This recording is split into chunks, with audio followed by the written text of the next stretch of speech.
Hello, everyone. Welcome back to Democracy Digest. I'm Grant Hamilton.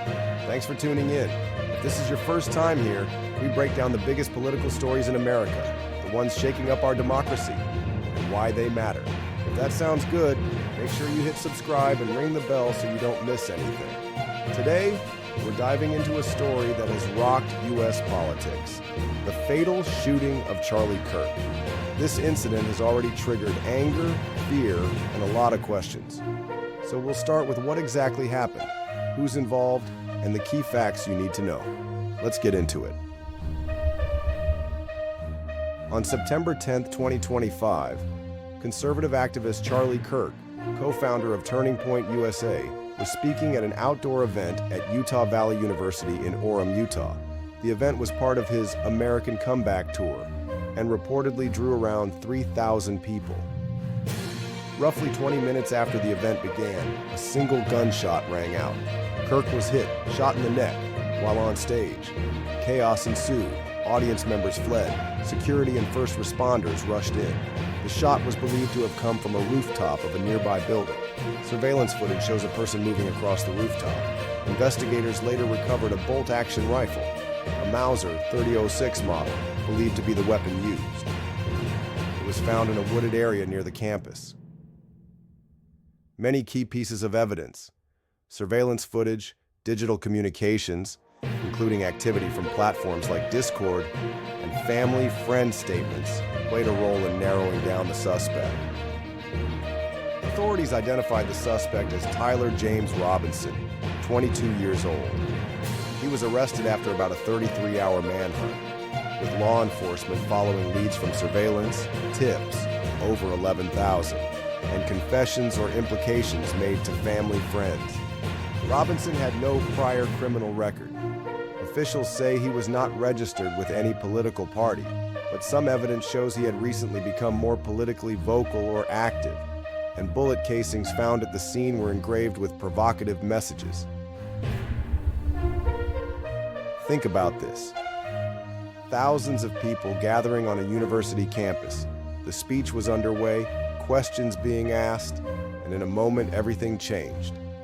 As we dig further, we'll look at how social media exploded with reaction, how politics are being pulled into this, and what it could mean for events like this in the future.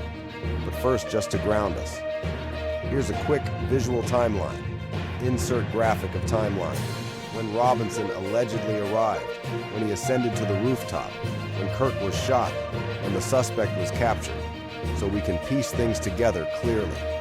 Now that we've laid out what happened, the who, the where, and how, let's move into what everyone is talking about, the reactions, the rhetoric, and how this event has lit up the internet, showing just how divided things already were. This reaction phase might tell us even more about the state of politics in America than the event itself. So buckle up. Almost immediately after the shooting, leaders from both ends of the political spectrum spoke out. For instance, President Joe Biden condemned the violence, saying, "There is no place in our country for this kind of violence," and offering prayers for Charlie Kirk's family. Former President Barack Obama also called it despicable violence, insisting that political disagreement should never threaten someone's life or safety. On the Republican side, some leaders joined in the condemnation, while others framed the event as evidence of broader partisan attacks, that conservative voices are being targeted. These early responses show not only grief, but also how quickly people leaned into interpreting the shooting through the lens of political identity. In the minutes and hours following the shooting, videos of the event, even graphic footage, went viral on platforms like X, Instagram, Telegram, YouTube, Threads. One report says more than 11 million views of the footage on X alone, just a few hours after the event. Alongside the spread of video, there was a flood of misinformation, false claims about the suspect's political affiliation, altered versions of footage, misidentification of people, rumors that Democrats blocked a moment of prayer in Congress, many of which were proven false or misleading.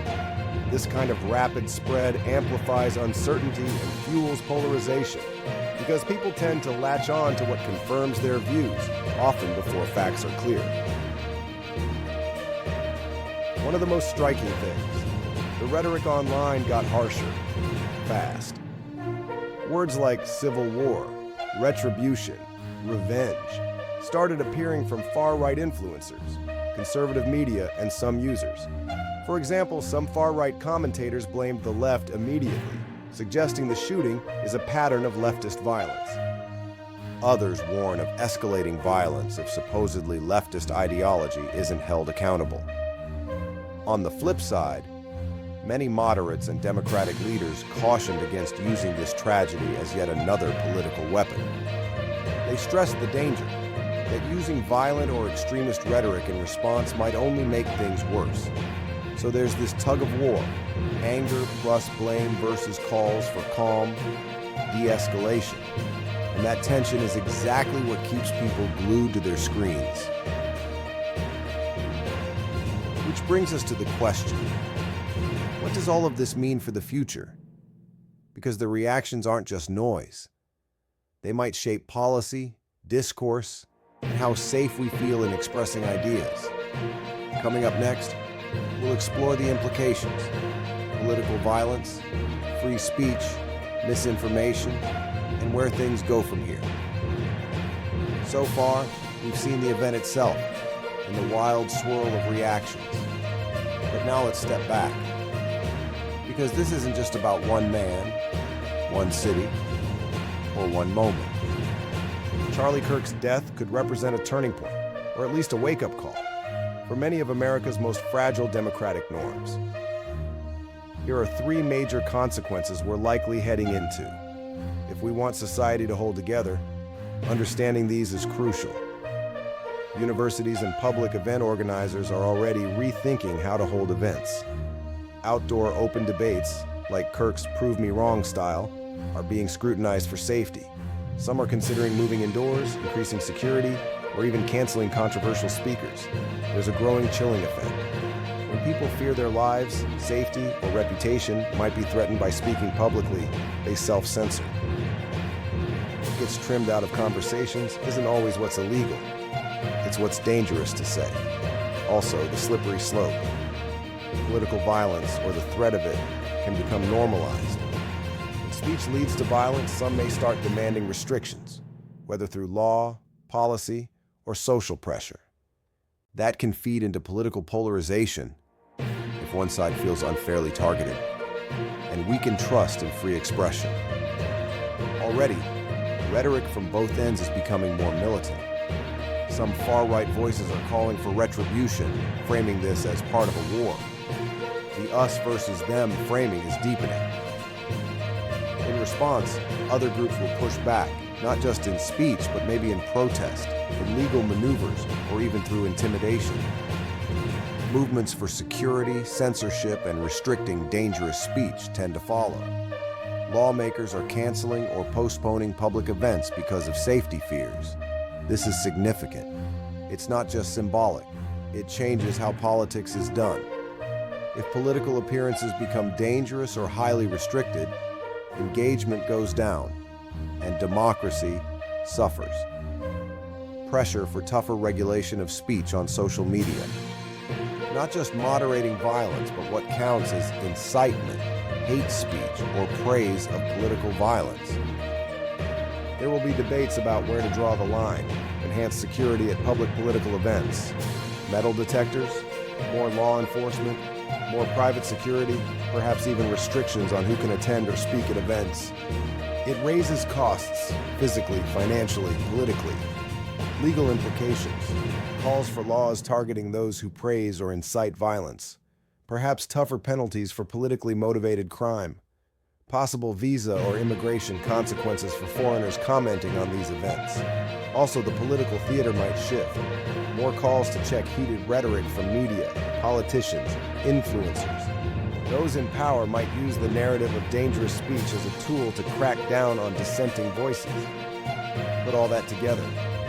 Free speech is in tension with safety. The political climate risks becoming more hostile and institutions are likely to respond. But responses may bring their own trade-offs. So here's the real question. How do we protect both public safety and the free flow of ideas? And who gets to decide which speech is dangerous versus which is simply controversial? We've explored the tragic events surrounding Charlie Kirk's death, the immediate reactions that followed, and the broader implications for our society. But as we conclude, let's pause and reflect on the path forward.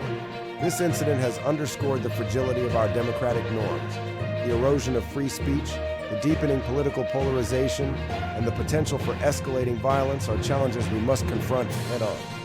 Our response in the coming days, weeks, and months will determine the future of our public discourse and the health of our democracy.